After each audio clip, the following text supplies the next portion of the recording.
Oh hello hello guys, welcome back to my YouTube channel. थोड़ा मैं confuse था, अगर आप लोग थोड़ा सा इसको सॉल्व कर दे तो ज़्यादा अच्छा रहेगा। एक्चुअली में फ्रीज में मैंने ये दोनों रखा था। एक में मैंने सिर्फ और सिर्फ वाटर डाला था, प्योर वाटर, और आप देख रहे हो वाटर में बर्फ जम गया, निकल नहीं रहा। लेकिन जिसमें मैंने चीनी डाला था और चीनी डाल करके थोड़ा सा रूह अफ़ज़ा भी डाला था ताकि टेस्ट आ सके, तो वो in the form of liquid ही है। दोनों को मैंने सेम प्लेस पे रखा था। ऐसा क्यों हुआ आप सोच सकते हो कि ये बर्फ बन गया, क्योंकि बर्फ बना क्यों बना, और ये लिक्विड फॉर्म में ही ज्यादातर है। बर्फ है, ठंडा है, लेकिन ये सॉलिड फॉर्म में चेंज नहीं हो पाया। इस दोनों के बीच में डिफरेंस है, और यही डिफरेंस आज का हमारा टॉपिक होगा। That is called depression in freezing point. कि ये प्योर वाटर जो है वो सॉलिड के फॉर्म में चेंज हो गया 0 डिग्री पे, लेकिन ये जो सॉल्यूशन आपको नजर आ रहा है, क्योंकि नॉन वॉलेटाइल सॉल्यूट मैंने ऐड किया है, दैट इज सुक्रोज, तो ये बर्फ में नहीं जमा। तो गाइज इसे अभी फिलहाल रखते हैं, बाद में हम लोग पियेंगे। हाँ तो गाइज, शरबत से अपन में विचारधारा को हटा दें, क्योंकि शरबत मेरे लिए, आपके लिए नहीं है। आप अपना शरबत बना के पियोगे, फिलहाल शरबत बाद में पीना, अभी इसको हम लोग समझ लेंगे। This is called depression in freezing point. ठीक है, शॉर्ट में लिख देते हैं freezing point. Depression in freezing point पे अब हम लोग चर्चा करते हैं। हमने आपको दिखाया कि मैंने दो लिक्विड लिया था, लेकिन एक था सॉल्यूशन और एक था प्योर फॉर्म। मैंने एक में सिर्फ और सिर्फ वाटर डाला, वाटर डालने के बाद दूसरे में भी हमने वाटर डाला था, लेकिन non volatile solute, this is called sucrose, उसको हमने इसमें ऐड कर दिया था। तो ये बन गया सॉल्यूशन और ये आपका रहा प्योर सॉल्वेंट। उसके बाद गाइस, जैसे मैंने दोनों को कहां रख दिया, फ्रीज में, जहां पे मेंटेन था 0 डिग्री मेंटेन किया था मैंने, तो ऐसे केस में ये क्या हो गया, सॉलिडिफाइड हुआ। मतलब liquid can change into the solid. लेकिन वही सॉल्यूशन में हम देख रहे थे कि लिक्विड सॉलिड में कन्वर्ट नहीं हो पाया। कितने डिग्री सेल्सियस में, 0 डिग्री सेल्सियस। क्यों सर? इसलिए क्योंकि जब आपने इस सॉल्यूशन को बनाया नॉन वॉलेटाइल सॉल्यूट ऐड करके, तो इसकी जो फ्रीजिंग पॉइंट थी वो और कम हो गई। मतलब वो भी बर्फ बन सकता था, लेकिन उसको चाहिए था कितना डिग्री, -2 डिग्री सेल्सियस, -3 डिग्री, जितना रिक्वायरमेंट है उस बेसिस पे। तो ऐसे केस में 0 डिग्री सेल्सियस जो है वो आपका फ्रीजिंग पॉइंट है, किसका, प्योर वाटर का। लेकिन ये है फ्रीजिंग पॉइंट जो है सॉल्यूशन का। तो इस दोनों में ज्यादा फ्रीजिंग पॉइंट किसका नजर आ रहा है, 0 डिग्री की -2 डिग्री? ऑब्वियसली है कि 0 डिग्री। तो आप देख रहे हो कि इसका फ्रीजिंग पॉइंट क्या है, ज्यादा है। अगर आपको यहां पे ये समझ में आया तो ये ग्राफ भी समझ में आ जाएगा, और ग्राफ के बाद फिर एक्सप्रेशन कैसे करेंगे हम लोग इसको। ये है वेपर प्रेशर। वेपर प्रेशर के बाद दूसरा है यहाँ पे गाइस टेम्परेचर इन केल्विन। ये तो आपको दिख रहा। अब क्या करना है सर? अब करना ये है कि मैं ये बता रहा हूं कि this one is a water, ये प्योर वाटर है, और ये प्योर वाटर यहाँ पे लिक्विड फॉर्म में है। मतलब लिक्विड के फॉर्म में कौन है, सॉल्वेंट है। ठीक है, लेकिन यहां पे ये किस फॉर्म में हुआ, सॉलिडिफाइड हो गया। कौन, सॉल्वेंट। ठीक है, टेम्परेचर आप बढ़ा नहीं रहे हो, जस्ट अपोज कर रहे हो, उल्टा टेम्परेचर इस बार घटा रहे हो। ठीक है, इधर टेम्परेचर बढ़ेगा तो इधर टेम्परेचर घटेगा। अब देखो कि ये जो है वो इस जगह पे सॉलिडिफाइड हुआ, that is a freezing point, जिसे आप कहोगे टीएफ, लेकिन किसका है, प्योर सॉल्वेंट का, इसमें कुछ ऐड ही नहीं है, that is called TF not. दूसरे केस में अगर मैं सॉल्यूशन बनाता हूं तो सॉल्यूशन का जो सॉलिडिफिकेशन है वो यहां नहीं होगा, बल्कि और कम टेम्परेचर पे होगा। मतलब ये यहां से और ज्यादा कम हो जाएगा, जिसे आप कहोगे टीएफ। और गाइस, इस दोनों के बीच में जो डिफरेंसेस आएगा, किस चीज का, फ्रीजिंग पॉइंट का, उसको आप लिखोगे डेल टीएफ। यहां तक बात समझ में आ गई। टीएफ क्या है, टीएफ है फ्रीजिंग पॉइंट ऑफ किसका गाइस, सॉल्यूशन। लेकिन यहां पे अगर मैं बात करता हूं टीएफ, ये क्या हो गया, ये है freezing point of pure solvent. ऐसा ही कुछ था ना। तो इस दोनों में जो डिफरेंसेस आया है उसे आप लिखोगे del T F is equal to, freezing point समझ में आता है ना, minimum temperature which required to which liquid will change into solid, that is called freezing point. आते हैं डेल टी एफ के ऊपर। डेल टी एफ में किससे किसको घटाओगे? ऑब्वियसली जो ज्यादा उससे कम, और ज्यादा कौन है? T F naught minus T F. यहां तक बात समझ में आई? आगे आते हैं, del T F is directly proportional to the M. और लास्ट वीडियो लेक्चर में हम लोगों ने एम के बारे में बताया था कि एम क्या है? मोलैलिटी। तो उसी मोलैलिटी को हम लोग यहाँ पे पुटअप करेंगे। कैसे पुटअप करेंगे सर? जैसे पहले किए थे, del T F is equal to K F into M. फिर से आ जाओ, के एफ क्या है? के एफ है मोलर एलिवेशन कांस्टेंट, किसके लिए? फ्रीजिंग पॉइंट के लिए। और ये भी किसको बताएगा? सॉल्वेंट को, नॉट सॉल्यूट। तो ऐसे केस में यहां पर गाइस हम लोग कर देते हैं, लिख देते हैं del T F is equal to K F, और एम का डेरिवेशन हो जाएगा W B 1000 divided by M B into W A. ये डेरिवेशन आपका बनके तैयार हो गया। ज्यादा खींचने और खांचने की जरूरत नहीं है आपको। इस डेरिवेशन में जो हम लोग बात करेंगे कि इससे न्यूमेरिकल्स कैसे होते हैं एनसीईआरटी के, उस पे जाने से पहले मैं आपको एक क्वेश्चन दे रहा हूं जिसे सॉल्व करना है आपको। मैं इसे मिटाने जा रहा हूं, आप स्क्रीनशॉट ले लो। अब जो मैं इसका एक क्वेश्चन देने जा रहा हूं वो क्वेश्चन क्या है, ध्यान से बात समझना। ऐसे बनाया हुआ क्वेश्चन एनसीईआरटी का क्वेश्चन नहीं है। Find out the depression in freezing point of a solution having 18 gram glucose in 500 gram of water if the kf is given 1.82। ठीक है गाइस, तो आपको निकालना क्या है? Depression in freezing point. और डिप्रेशन इन फ्रीजिंग पॉइंट, जो बदलाव आया है फ्रीजिंग पॉइंट में, वो क्या है? वो है डेल टी एफ। यही है डिप्रेशन इन फ्रीजिंग पॉइंट जो आपको निकालना है। तो सर निकल जाएगा? हाँ बिल्कुल निकल जाएगा। सबसे पहले आप देखो के एफ का जो मान दिया हुआ उसे आप पुटअप करोगे 1.82 into W B. W B आपका कौन होगा? मास ऑफ सॉल्यूट जो दिया गया है 18 into 1000 divided by MB. MB क्या है? ग्लूकोज। तो ग्लूकोज का मोलर मास हो जाएगा 180। और next one is W A. और डब्ल्यू ए आपका क्या दिया गया? 500 ग्राम। आप कैलकुलेट कर दो। सर आप बहुत तेज हैं। कैसे? तो सर आप अपने लिए आसान आसान क्वेश्चन रखते हैं और हम लोगों को बारी बारी कैलकुलेशन दे देते हैं। क्या करोगे? 2 2 जा 4, 8 2 जा 16, 6 1 डिवाइडेड बाय 10, 0.364। ये आपका आ गया डिफरेंसेस इन फ्रीजिंग पॉइंट। ठीक है, इसी तरह से बाकी एनसीईआरटी का भी क्वेश्चन सॉल्व होगा। कैसे? ये पहला क्वेश्चन आपके साथ। ये गाइस एनसीईआरटी का क्वेश्चन है एग्जांपल 2.9, जिसमें क्या रहा? 45 gram ethylene glycol is mixed with 600 gram of water. मतलब 45 ग्राम कौन है? Ethylene glycol. तो ये हो गया WB। कितना ग्राम वाटर में डिसॉल्व किया गया? 600। तो WA आपका हो गया 600 ग्राम। और इसका मोलर मास निकाल लो। फॉर्मूला क्या है? C2H6O2। 24 plus 6 plus 32 62। यह आ गया इसका molar mass. Is mixed with 600 gram of water. Calculate. पहला निकालना है इसका फ्रीजिंग पॉइंट डिप्रेशन, ठीक है, और दूसरा निकालना है फ्रीजिंग पॉइंट ऑफ सॉल्यूशन। यानी यहाँ पे आपको सॉल्यूशन का भी निकालना है और डिप्रेशन कितना होगा। डिप्रेशन के लिए आप निकालोगे टीएफ, डिफरेंसेस इन टीएफ, और निकालोगे इसमें टीएफ।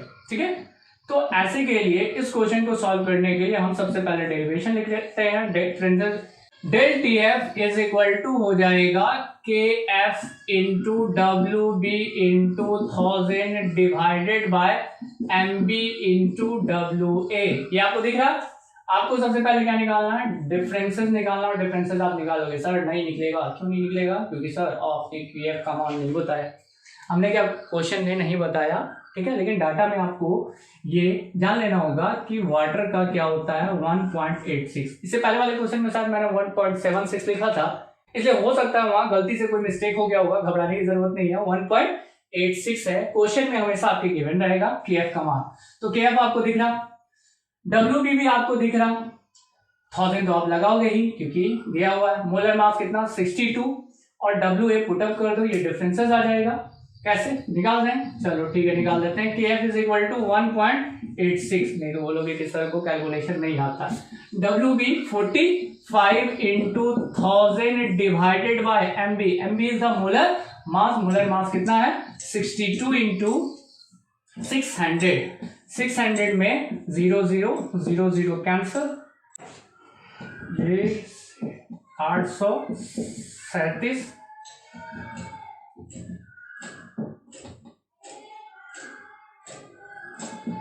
372, इतना से इतना को डिवाइड कर दो आप, और डिवाइड करके आपका आ जाएगा 2.25।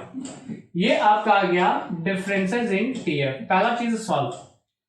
सर दूसरा चीज बचा हुआ, दूसरा चीज क्या बचा हुआ है, del TF is equal to क्या लिखोगे, टीएफ क्या pure water, TF not minus TF. तो आपको निकालना क्या है, निकालना टीएफ है। तो इसमें टीएफ नॉट आप जान रहे हो, टीएफ नॉट का मतलब फ्रीजिंग पॉइंट किसका, वाटर का। तो वाटर का फ्रीजिंग पॉइंट क्या होगा 0 डिग्री सेल्सियस, और 0 डिग्री सेल्सियस को ऐड कर देंगे 273.15 केल्विन से। जैसे ऐड करोगे ये हो जाएगा कितना 273.15 केल्विन। टीएफ तो आपको पता है, टीएफ नॉट आपको निकालना क्या, आपको निकालना है टीएफ। तो ये जो डिफरेंसेस है उसके लिए हम क्या बात करेंगे, टीएफ इज इक्वल टू बराबर हो जाएगा किसके, TF not minus del TF.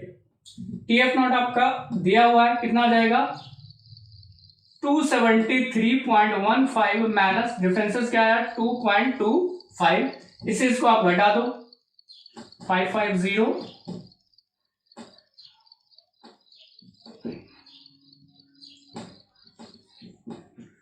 270.90 kelvin. ये आ गया इसका फ्रीजिंग पॉइंट किसका, सॉल्यूशन का। नेक्स्ट क्वेश्चन इसके बाद। हाँ तो गाइज एग्जांपल 2.9 जो हम लोगों ने सॉल्व किया, इथिलीन ग्लाइकोल। इस इथिलीन ग्लाइकोल के बारे में मैं बात कर लेता हूँ कि इथिलीन ग्लाइकोल बार बार क्वेश्चन में क्यों दिए जाते हैं और इसका क्या इंपॉर्टेंस होता है। इथिलीन ग्लाइकोल के बारे में जान लो, this is the anti freezing agent. Actual में जो भी व्हीकल्स होते हैं उसमें रेगुलेटर लगा होता है, बड़े बड़े गाड़ी होते हैं उसमें रेगुलेटर रहता है, और रेगुलेटर में क्या रहता है, वाटर रहता है। तो वाटर सर्कुलेट करता रहता है ऊपर से नीचे, नीचे से ऊपर।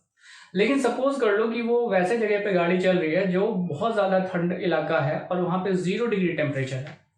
अगर वो 0 डिग्री टेम्परेचर में आ गया तो क्या होगा कि वो वाटर बर्फ जम जाएगा, और जब बर्फ जम जाएगा तो रेगुलेटर में वो रेगुलेट नहीं कर पाएगा, गाड़ी बंद हो जाएगी।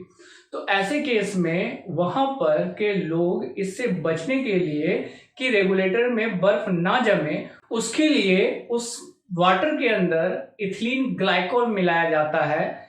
इथिलीन ग्लाइकोल मिलाने के बाद जो सॉल्यूशन हो जाता है that is called anti freezing solution. वो सॉल्यूशन जल्दी आइस में कन्वर्ट नहीं होगा, तो इसमें रेगुलेटर में सर्कुलेशन होता रहेगा और गाड़ी चलती रहेगी। This is called anti freezing agent. कौन, इथिलीन ग्लाइकोल, या इथिलीन ग्लाइकोल के जगह पे आप ग्लिसरॉल भी ऐड कर सकते हो, किसके साथ, वाटर के साथ। तो ये एंटी फ्रीजिंग एजेंट का काम करेगा। तो ये तो रहा एक बात, लेकिन एक्चुअल में एनसीईआरटी का क्वेश्चन नंबर हम लोगों को सॉल्व करना है। एग्जांपल 2.10 क्वेश्चन कहता है 1 gram of non electrolyte solute dissolve in 50 gram of benzene. 1 ग्राम कोई नॉन वॉलेटाइल सॉल्यूट है, तो क्या दिया होगा, WB कितना ग्राम, 1 ग्राम। किसमें ऐड किया गया, बेंजीन में ऐड किया गया। कितना ग्राम बेंजीन में, 50 ग्राम। तो WA इज इक्वल टू 50 ग्राम। आगे गाइस क्या कह रहा, lower the freezing point of benzene is 0.40 kelvin. मतलब कितना लोअर हुआ फ्रीजिंग पॉइंट, 0.40 केल्विन। ठीक है, आगे the freezing point depression constant of benzene is, जो आपका TF नॉट दिया गया है वो क्वेश्चन में क्या कह रहा है, क्वेश्चन में 5.12 केल्विन kg पर मोल होगा, kg पर मोल दिया गया है। आगे आते हैं, find the molar mass of solute. आपको क्या निकालना, मोलर मास निकालना। This is called MB। तो क्या गाइस आप बना सकते हो डेरिवेशन। डेरिवेशन बनाने के लिए वीडियो को पहले पॉज करो, अब एक स्टेप और बढ़ो, डेरिवेशन इसका बना। बढ़िया डेरिवेशन, बन गया गाइस डेरिवेशन। डेराइव कैसे करोगे, लिखोगे del TF is equal to KF into WB into 1000 divided by MB into WA। क्या करना था MB। सर हम भी वही किए हैं, तो अच्छा आपको आ गया। KF into WB into 1000 divided by del TF नीचे, डेल TF इंटू WA। अब केएफ का मान दिया हुआ है, कहाँ है, सॉरी मैंने एक जगह गलती कर दिया, यहाँ पे लिखना था केएफ, लिख दिया TF नॉट, इसको सुधार लेना, दैट इज केएफ यहाँ है, डाल दिए। WB 1 ग्राम डाल दिए, डेल TF 0.40 केल्विन, WA कितना 50। तो गाइस अब इसको पुटअप करना स्टार्ट करते हैं, केएफ का मान पुटअप करते हैं। केएफ क्या दिया हुआ है 5.12 इंटू WB, और WB आपका क्या है 1 into 1000 divided by del TF क्या दिया हुआ है 0.40 इंटू WA, और WA क्या है 50। से इसको कैलकुलेट कर लो, 0 0 कैंसिल, डेसिमल हटा दो, यहाँ का डेसिमल हटा दो, 5 1 जा 5 20, और ये कट जाएगा 2 से डिवाइड कर दो 256। ये आपका आंसर आ गया किसका, मोलर मास का, यानी मोलर मास होगा कितना 256 ग्राम। एनसीईआरटी का नेक्स्ट क्वेश्चन। अब तो गाइस एनसीईआरटी का नेक्स्ट क्वेश्चन क्या कहता है, calculate the mass of ascorbic acid, जो विटामिन सी है, इसका फॉर्मूला लिख रहा है C6H8O6 to be dissolve in 75 gram of acetic acid. Question पे आप ध्यान दोगे, एसिटिक एसिड 75 ग्राम है, जो है WA कितना 75 ग्राम, और क्वेश्चन में सबसे पहले आपसे कहा calculate the mass of ascorbic acid, यानी WB निकालना है। MB आप निकाल सकते हो कैसे, MB मोलर मास है C6H8O6 का, जिसका मोलर मास आपका आ जाएगा 176। कैसे आपको निकालना आता है, 12 into 6, 1 into 8 and 16 into 6। Just after इसको निकालने के बाद जो क्वेश्चन में दिया गया है वो 1.5 डिग्री दिया गया है, that is differences in freezing point 1.5 degree Celsius, और आपका केएफ का मान दिया गया है, केएफ कह रहा 3.9 केल्विन। अब इस क्वेश्चन में क्या करने जाओगे, ज्यादा कुछ नहीं, देखो यहाँ del TF is equal to क्या हो जाएगा KF into WB into 1000 divided by MB into WA। दिख रहा, समझ में आ रहा, गुड। तो इस क्वेश्चन में, इस डेरिवेशन में जो हमसे इस क्वेश्चन में पूछ रहा, वो पूछ रहा WB निकालने के लिए WB को बाहर कर लो, WB इज इक्वल टू, ये ऊपर जाके मल्टीप्लाई हो जाएगा del TF into MB into WA divided by, किससे डिवाइड करोगे तो KF into 1000। Guys copy paste मारना स्टार्ट करो, डेल TF का है 1.5, पुटअप कर दो 1.5 इंटू MB क्या दिया हुआ है 176 इंटू WA यहाँ पे क्या है WA 75 डिवाइडेड बाय KF क्या है 3.9 इंटू 1000, यहाँ आएगा 19,800 डिवाइडेड बाय 3900, 0 0 कैंसिल, इससे इसको डिवाइड कर दो, फाइनल आपका आंसर आ जाएगा, इसे इसको डिवाइड कर दो, आंसर आ जाएगा 5.076। एक क्वेश्चन में सर एक चीज कंफ्यूजन होगा, क्या कंफ्यूजन हो सकता है, तो सर यहाँ पे लिखा हुआ है differences in freezing point 1.5 degree Celsius. Sir इसको केल्विन में आपने चेंज नहीं किया, तो अगर मैं केल्विन में भी चेंज करूंगा तो ये आएगा 1.5 क्या केल्विन। सर झूठो कहे बोल रहे हैं, सही सही बताइए ना। Del TF is equal to क्या होता है TF, मतलब क्या डिग्री माइनस TF। ये मान के चलो मैंने लिखा 30 डिग्री माइनस क्या 1.5 में घटाना है, तो मैं इसे कर देता हूं 28.5, ये डिग्री सेल्सियस में दिया हुआ है। इसको केल्विन में चेंज करोगे मतलब इसमें 273.15 ऐड करोगे और इसमें भी 273.15 ऐड करोगे।